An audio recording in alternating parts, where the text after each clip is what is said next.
நமஸ்காரம். கமெண்ட் பாக்ஸில் நம்ம உங்களுடைய பிரச்சனைகளை பதிவு பண்ணுங்கள்.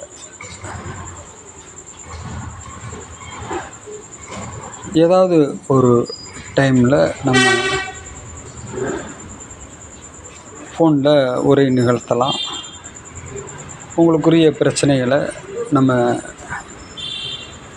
தீர்வு காணலாம் அப்படின்னு சொல்லி நம்ம போட்டிருந்தோம். அப்போ ஒரு நபர் நீங்கள் என்ன பிரச்சனையை தீர்ப்பீங்க அப்படின்னு கேள்வி எழுப்பியிருக்காரு. அப்போ அவருக்கு நம்ம விளக்கம் கொடுக்கும்போது, ஐயா, எந்த பிரச்சனையை தீர்ப்பீங்கன்னு நீங்கள் கேள்வி கேட்டுட்டாலே உங்களுக்கு எந்த பிரச்சனையும் இல்லைன்னு தெரியுது. ஆக எது பிரச்சனைன்னே தெரியலை, அதுவும் அதில் ரொம்ப ஆழமாக தெரியுது. பிறவி பிணின்னு சொல்கிறாங்கய்யா. பிறவியே பிணி. அப்போ பிறவி தான் பிரச்சனை. பிறக்கலைன்னா பிரச்சனையே இல்லை. அப்போ எங்களை சந்திக்கும்போது, எங்கள் ஸ்பாட்டுக்கு நீங்கள் நிற்கும்போது, உங்கள் பிறவியில் இருக்கக்கூடிய அந்த பிணி நீங்கும். அதற்கு குறிப்பிட்ட சதவீதத்தில் அது நீங்கும். நீங்கள் எத்தனை முறை திரும்ப திரும்ப அந்த இடத்துக்கு வர்றீங்களோ அந்த அளவில் அது கழிஞ்சிக்கிட்டு இருக்கும். 10 வருஷத்துக்கு அப்புறம் சந்தித்த எஜமான ஒரு நாய் எப்படி பாசத்தோடு பரிவோடு அதனுடைய உணர்ச்சிகளை பாசத்தையும் காட்டுதோ, அது மாதிரி அந்த ஜீவன், அதாவது உங்களுடைய ஜீவன் எங்களை மறுமுறை அடுத்தடுத்த முறை சந்திக்கும்போது அந்த சிம்டன்ஸை எங்களுக்கு காட்டும். நீங்கள் எந்த இடத்துலேருந்து எந்த இடத்துக்கு தேறி இருக்கீங்கன்ற அந்த அளவுகோல் எங்களுக்கு சில சிம்டன்ஸில் நாங்கள் தெரிஞ்சுக்கிடுவோம். இவர் தேறி இருக்கிறாரு, இவர் அடுத்த கட்டத்துக்கு நகர்ந்துருக்கிறாரு அப்படின்னு.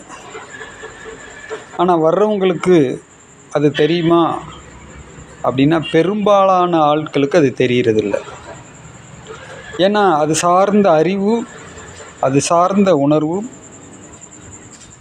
அது சார்ந்த பயிற்சியும் முயற்சியும் கவனமும் அவங்களுக்கு இருக்கிறதில்ல. ஆனால் அவங்களுக்கு பிரச்சனை தீரும். ஒரு மலையை நம்ம சுற்றுறோம், ஒரு கிரிவலம் வர்றோம். எந்த மாதிரியான பிரச்சனை தீர்ந்துச்சுன்றது அந்த மலைக்கிட்ட நீங்கள் கேட்பீங்களா? அந்த மலை உங்களுக்கு சொல்லுமா? அப்போ அந்த உணர்வை பெறக்கூடியவன்,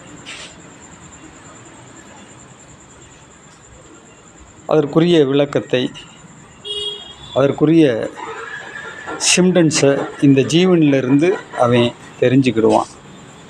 அடுத்தடுத்து அவன் சந்திக்கக்கூடிய மனிதர்களுக்கும் இவனுக்குமான உறவு, அதிலிருந்து அவன் தெரிஞ்சுக்கிடுவான். இப்படி பல வகையிலையும் அது சம்மந்தமாக நம்ம எடுத்து பேசலாம். நெகட்டிவான மனிதர்கள் உங்களை சந்திக்க மாட்டாங்க. பாசிட்டிவான மனிதர்களை மட்டுமே நீங்கள் சந்திக்கிற மாதிரியான ஒரு சூழல் உங்களுக்கு உருவாகும். இப்படி நம்ம அடுக்கடுக்காக சொல்லிகிட்டே போகலாம். உங்களுக்கு பிறக்கக்கூடிய குழந்தை பாசிட்டிவான குழந்தையாக பிறக்கும். அப்போ இந்த மாதிரியான கேள்விகளை கேட்கக்கூடிய இடத்துல நம்மளுடைய மக்கள் இருக்கிறது ரொம்ப ரொம்ப வருத்தத்துக்குரிய விஷயமாக தோணுது. நமஸ்காரம்.